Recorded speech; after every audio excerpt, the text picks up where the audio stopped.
Africa is home to more countries than any other continent in the world, and more southerly is South Africa. But even more than that, it has a diversity of landscapes, from deserts to forests, to oceans and exciting wildlife that calls it home. In Afrika doen ons selde goed op 'n klein skaal. So groot soos wat Afrika is sy belangrikste element nog altyd sy mense. Impilo yabanzima eAfrika ngesinye isikhathi. Yeke abantu bakhona basathimele. Join us as we explore the place where conservation and custom gather to reflect the vibrancy and kaleidoscope that is our nation. We invite you to explore Africa from within. Welkom aan Africa from Within, waar ons julle neem na die voorpunt van bewaring en voorstel aan sy alledagse helde. Namhlanje ayikho into ejuguluke ekhulu njengoba silibangise Phinda Private Game Reserve la sokuhlangana khona ubaba orage ekhulu ngezebhoduluko ozokwenza ukholwe bonyana into engenzeki yenzeka. Die Phinda Wildreservaat strek oor meer as 628,000 hektaar beskermde grond, insluitend 'n kritiek bedreigde sandwoud. Die reservaat het meer as 3 dekades aktiewe bewaring ondervinding en werk nou saam met die omliggende gemeenskappe om seker te maak dat die impak buite die heiningslyne van die reservaat gevoel word. Ngiyacabanga ukuthi benikulindele ukuhlangana nabantu ababalulekile kuleli hlelo. Ngishaye khona njengoba manje uhlangana nomfowethu uBarry Mthembu ozositshela kabanzi ngomlando nesiqiwi. Asambeni. Barry. Siyakwemukela. Siyaphila njani? Into yaba kahle. Hayi siyaphila futhi. Ngiyaphila. Yeah, cha, siyakwemukela futhi ePhinda Private Game Reserve eyaziwa ngeminyawana conservancy. iPhinda Private Game Reserve ke isiqiwu esicishe silingane no 30,000 noma hectares. Miningi imisebenzi eyenziwa lapha ngaphakathi. Sibala imisebenzi yebusiness njenge tourism, hospitality. Bese kuba khona imisebenzi eminingi ethinta i-conservation.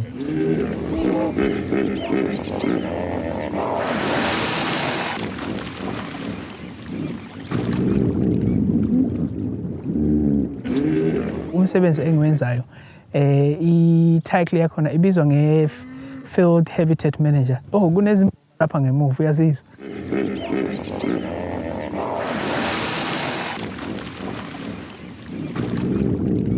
Kusho ukuthi umsebenzi awenzayo ukuconserve imvelo, kubala izilwane, kubala i-land management. Kusho ukuthi into oyibone sokhulile ukuthi nje awuthi ngesiciwini. Yeah, into esengiyibone sengikhulile ngokuzwa ke kwabanye kwabafowethu abasebenza eziqiwini bakhuluma ngesiqiwi ubuhle bemvelo. Ngagcina nami sengiba nothando la khona ukuthi nami ngiyafisa ukuthi ngigcine ngiwumuntu mhlambe ozokwazi ukuthi avikele imvelo ukuze sikwazi ukuthi isizukulwane seminyaka ezayo sikwazi nathi sibe nenhlanhla ukuthi sibone le imvelo esinayo lapha eAfrika.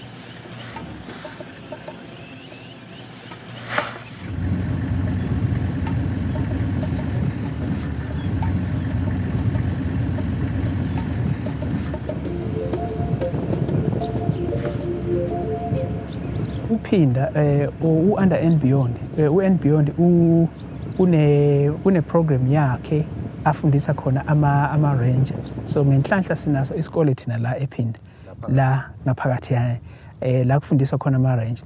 Kwaba kumina ukuthi ngizigqugquzela kanjani, ngizilungiselela kanjani because bengizwa ngabanye abafowethu ukuthi no akulula ukuba i-ranger. So I was talking about 2 different dung content here for these 2 rhinos.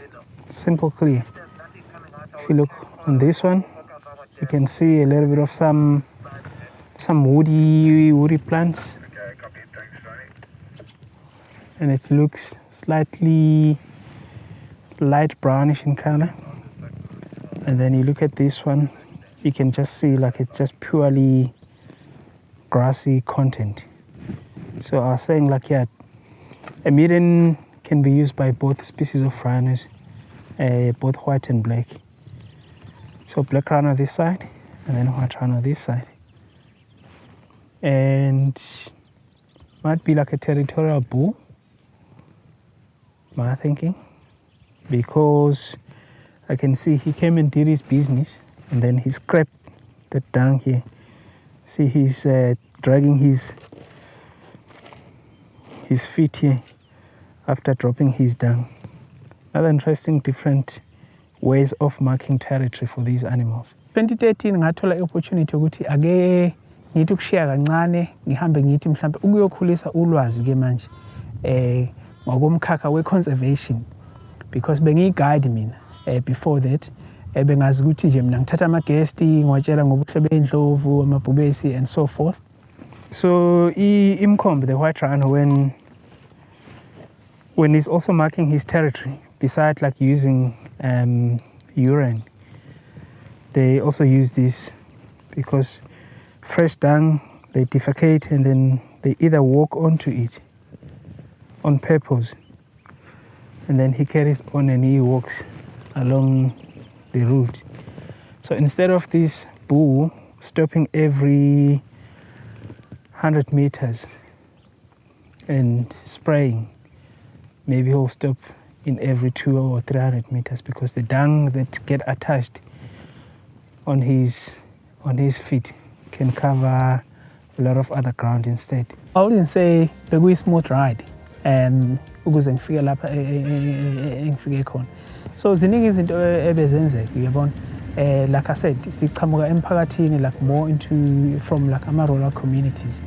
La esingenalo kahle kakhulu ulwazi ngokuphatha kwalezi indawo lezi eziziqiwu. Ziningi izinto engike ngazi sacrifice sometimes to spend time here ngifunda ngasacrifice ama-leaves ami because kwesinye isikhathi bengizithola ukuthi kufanele ngabe ngise-often kwi-leave ngiyophumula ne-family. Okwakungithokozisa ukuthi ngangiyibona i-vision, ngangiyibona i-goal, nganginale ambition ukuthi nami ngiyafisa ukuthi ngizibone ngingomunye wabantu abasuka emphakathini abakwazile ukuthi bazithuthukise ngolwazi lokuphatha noma kokongamela izindawo eziziqiwu. So you're seeing a beautiful symbiotic relationship between the giraffe and the oxpeckers, where the giraffe is benefiting from the oxpecker. So the oxpecker is picking up ticks and ectoparasite and is helping the giraffe around there. Because imagine if there's nothing that plucks the ticks out of the giraffes. They got a lot of ticks. You know, ticks can always end up causing them diseases and infections and everything.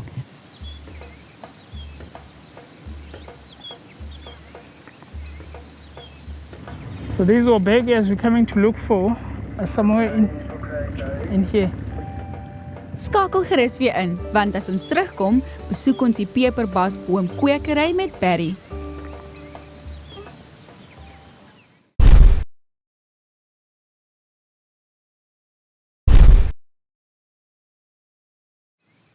As deel van die bewaringsspan speel Barry nou 'n praktiese rol in die bewaring. Toe hulle besef dat daar 'n nood is in die gemeenskap om plaaslike inheemse plantsoorte te bewaar, het hulle betrokke geword by die Pepperbark boomprojek.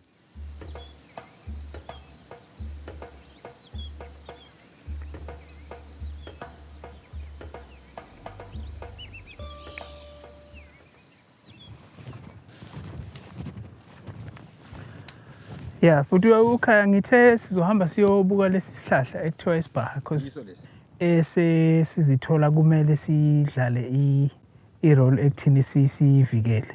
Siye sa-collaborate no udadewethu obizwa ngoMichelle Hofmeyer owenza ama-project ngama-beggars or ama-Pepperbark izibhaha. Uyena oqhamuke ne-idea yokuthi kuzofuneka lezi zihlahla lezi sizifake ama-tags ukuze sizozimonitha ukuthi zikhula kanjani, simonithe nama-disturbance azo endaweni yethu. Ngichazile ngathi sikuyi-demand kubantu laba benza amakhambi esintu. Kuba khona isikhathi la uzwa khona umzimba uphansi, yabona, uyavilapha ukudla.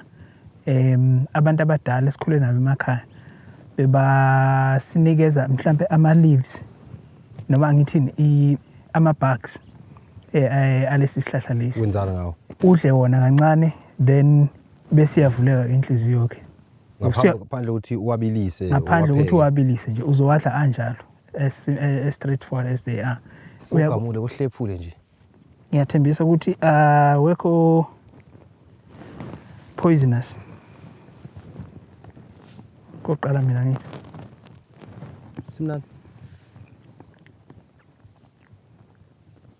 Sinokubhitha kancane. Then uyababa. Then ke engicabanga ukuthi ke laba abantu abakhanda amakhambi esintu ke isikhathi esiningi bathageta ama-bugs akhona bathageta izinqaba ngoba uzwe nje ukuthi siyababa then ke lokhu kubaba kwakhona ke lento osuke uyidla awuyigwinyi but uzogwinya lokhu osuke ukumuncu Sengigwinyile. akunandaba ngeke uzufe then ke sekuzosebenza kuyilokhuzana kwi-blood system yakho. Sodra Barry en die span van Phinda die belangrikheid en die waarde van die peperbasboom vir die gemeenskap besef het, het hulle besluit om die peperbasboom projek aan te pak. So thina ke into esesisayiqala njengophinda ukuthi asizame ukuthi sikhande i-nursery. Siye sayaqala ngonyaka ophelile around July. Saqala sa-collecta ama-seeds kwezinye izihlahla ezinkulu kunalezi. Sesiyaqala ke sesiyawaplanta. I-nursery yethu ikhona ayikho ekudeni but isinazo izihlahla ezincane ezingaka. So yeah, sizokwenza ama-awarenesses emphakathini before siqale ke manje. I-idea behind it ukuthi mhlambe ke sigcine sikwazile ukuthi sikhande enye i-nursery emphakathini labazokwazi ukuthi khona ba-harvest lezi zihlahla sustainable. Naarmate die projek gegroei het, het hulle gou besef dat die vraag na die peperbasboom selfs groter was as wat hulle verwag het. So into esiyenzayo siyathageta izikole eziseduzane nathi la esiqiwini sihambe sithathe izingane ezenza i-tourism as part of their subject esikoleni sizilethe la ngaphakathi sizifundise ngokwemvelo ngokugcina kwemvelo ngokongiwa kwemvelo ngokwezihlahla ukubaleka kwezihlahla ukuze zizothi sikhula zibe zinayo le mentality ukuthi okay uma ngibona noma ngizwa omunye umuntu athi uyocinga isibhaha esiqiwini ngimtshela ukuthi no akuvumelekile ukuthi ukwenza into kanjalo. So into ezokwenzeka ngokuhamba kwesikhathi sizoyiregister le project le si publicize ukuthi uma khona umuntu ofuna ukwenza masters or PhD or ufuna ukwenza research we are ikhaya lokuthi angafika azokwenza leyo research ngalezi zihlahla lezi.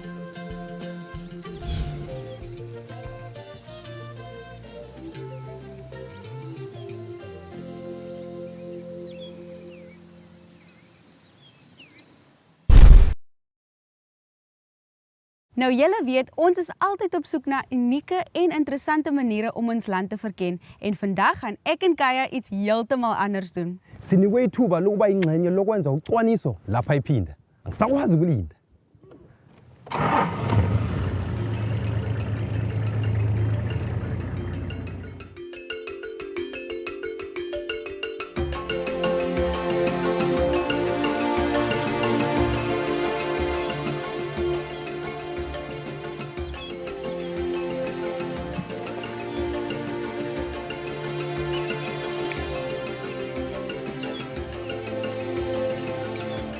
So Barry, could you tell me what research projects do you guys have here and can the visitors get involved?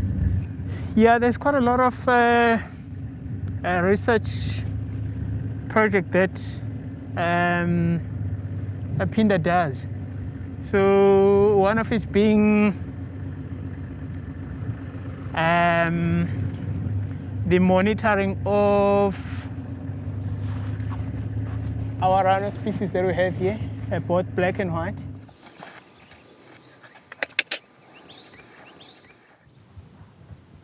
Umkhombe. And we're lucky to see one with a horn because most of the rhinos that we have here are dehorned for security reason. To come across one that you can still see the profile shape of what a rhino looks like is it's quite something. Vandag het ons deelgeneem aan monitoring en ons was aktief deel in 'n navorsingsprojek. En Dit was anders as gewone game drives wat ek voorheen gedoen het, want ek het gevoel asof ek regtig 'n impak maak en deel het aan verandering. Draw around this one.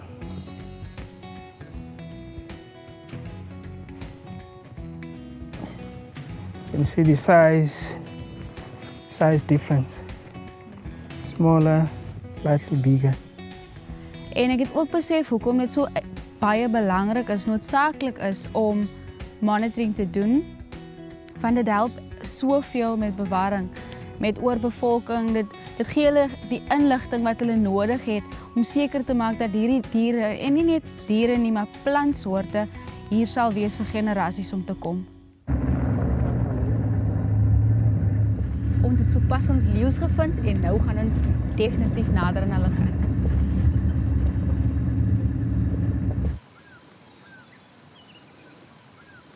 As jy sien, net hier, reg voor ons, is 'n kleintjie. Kan jy sien? Kleintjie net daar. Ek dink hy ons stop. So we're recording which lands are these ones. Name of this pride, mountain pride.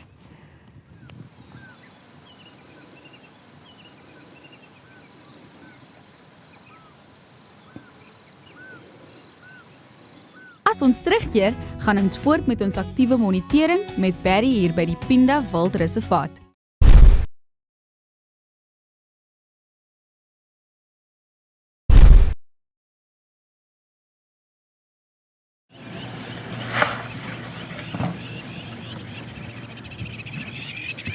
It forms that bondship among like these young bulls.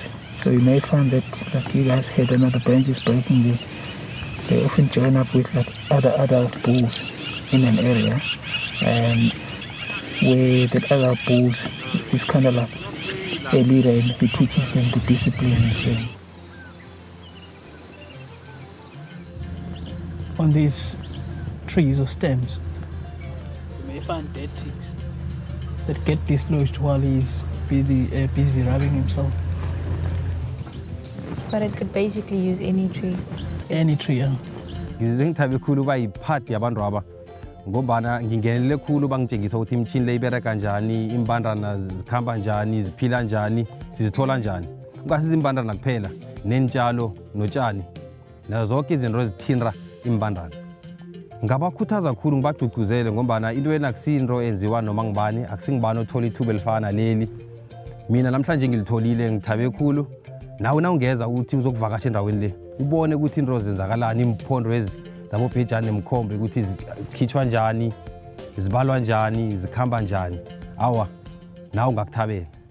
Like if they were hunting, like on the activity will write like hunting or feeding, and then if for example we find them feeding, we're going to have to record what they're feeding on. Also, like we keep that data of mortality species. Wat 'n ongelooflike ervaring. Ons is nou besig om te kyk na 'n leeu's, 'n mamma met haar kleintjies en dis 'n belewenis. Maar meer as dit, ek het sopas geleer hoekom monitoring so belangrik is en hoekom dit eintlik so 'n groot rol speel in bewaring en ons was deel daarvan. Maar voor ons verder gaan, dink ek gaan net myself tyd gee om net die oomblik in te neem.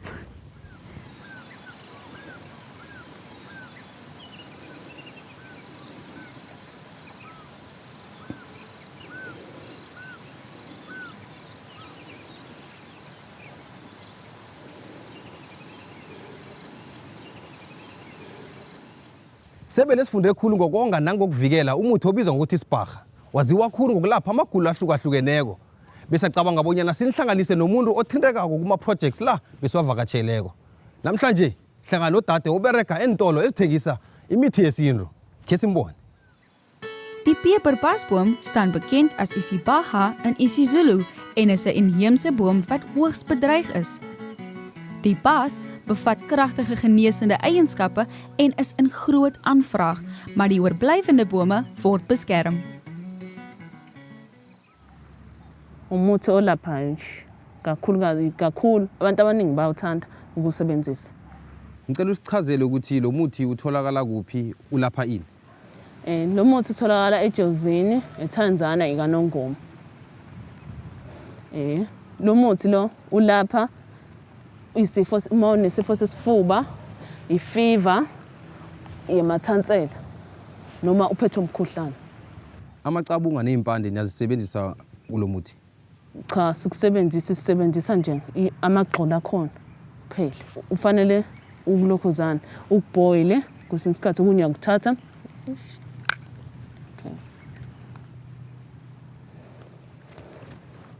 Ukulafuna ukuze kuphuma amanzi akhona. Yabona amanzi azophuma la, wona azokusiza. Kahle wona afunakalayo. Ingakho ngoba ukuboila, kodwa uma ukuboilile nakhona kuyasiza, kodwa manje kufunakala ukuthi uma ukuboilile uma uzokuphuzela mhlawumbe uma uphethwe isifuba, isibhobo, kodwa uma ukuhlafunile kusiza uma uphethwe amathansela noma kubuhlungu la noma une-fever. Uyawuthatha ugrete kanje. Ngathi ugreta kanje ufuna kube mncane ukuze uzokwazi ukugwinya uma usubilile. Kodwa into esiza kanje wenzani, ufaka emanzini noma uyawukhotha nje? Uyawuthatha uboil. Bilise namanzi, ubile namanzi mase uyaphuza. Kuphela? Isebenzisa mayomile. Kanje. Uyayisebenzisa futhi mayimanzi ngoba phela ngeke uzulinde ukuthi ize iyome ukuze uyisebenzise. Uyayisebenzisa nje iyomile imanzi. Okay. Ngasuka njena ke. Uyababa kakhulu. Kodwa ke ufuna ukuhlafuna impela ngathi baba la kuzokusiza khona ngathi lento ngathi lamanzi akhona ababaya asizayo. Awuthi uphuze? Esibone ukuthi uzozilapha lezifo. Hayi impela uyababa. Kodwa hawo ngawuphuza impela. Nangabe uzozilapha lezifo umuntu aphole. Ngiyabonga sisi. Zululand het 'n betowerende aanloklikheid en boeiende aantrekkingskrag wat onmiskenbaar is. Die natuurlike omgewing en mense is ongetwyfeld een van die grootste bydraers. As ons wil seker maak dat hierdie towerkuns bly, moet ons voortgaan om innoverende maniere te vind om saam te werk om hierdie natuurwonderland te bewaar.